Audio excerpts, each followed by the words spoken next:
Welcome back to the Literary Nut. Today we'll be reviewing Memoirs of a Geisha by Arthur Golden. A quick summary of the book. The story follows a little girl named Chiyo, who eventually becomes Sayuri as she trains to become a geisha.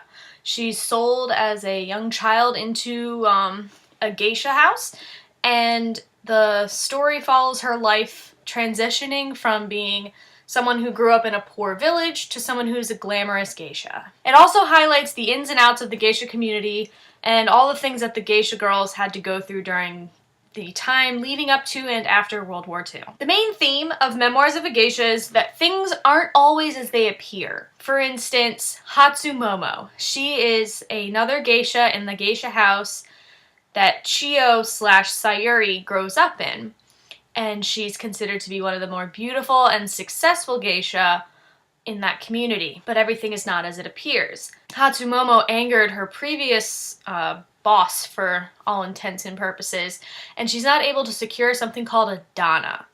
And a dana can help a geisha buy her freedom so she can be on her own and not be attached to one of these geisha houses and not have to split her pay with anyone but herself, and Hatsumo is unable to secure a dana. So even though Hatsumo is considered to be very successful and very beautiful and many men lust after her, she's a failure really as a geisha in the eyes of other geisha. Another example is Nobunaga, one of Sayuri's suitors. And I can see that why he falls under this theme in some aspects where he's horribly disfigured by burns, and many people think of him as like a monster because of his burns, but he's actually kind of a nice guy underneath of it all and cares deeply about Sayuri.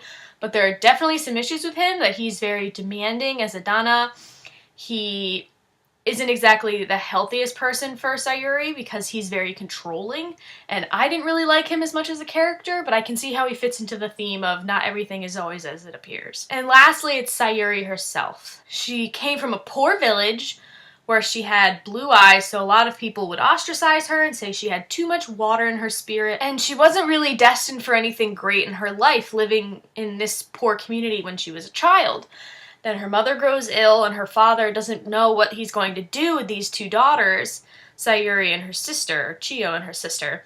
And I don't think he knew what he was doing exactly. I just think he knew that he thought that he was giving them a better life than what he could provide them.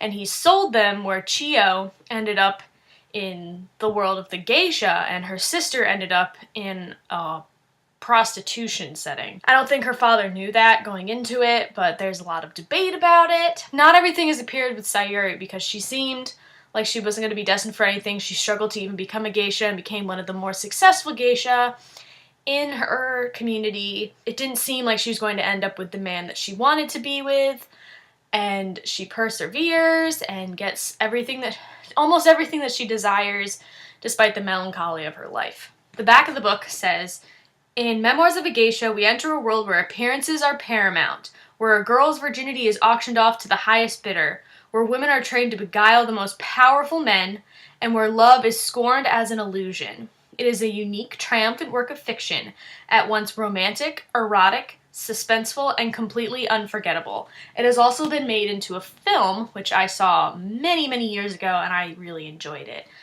I also really enjoyed this book, so I highly recommend it. I give it 4 out of 5 acorns. I can't give it the 5 out of 5 because there's some things that I didn't like, but I understand why they're in there. But it can be triggering to some people. It can be something that people don't necessarily want to read about. It has some triggering material in it. Some very creepy, intense parts in it, but overall it gives you a really insightful look onto what being a geisha may have been like, even though it's a work of fiction. I assume that Mr. Golden did his homework before writing a novel. So thank you for watching. Go on out there and read Memoirs of a Geisha if you want. I recommend it immensely. I think it's a really great work of fiction. It's a beautiful story, but be careful if you have trigger sensitivities, because there are some triggering materials in here. Have a great day, guys. Bye.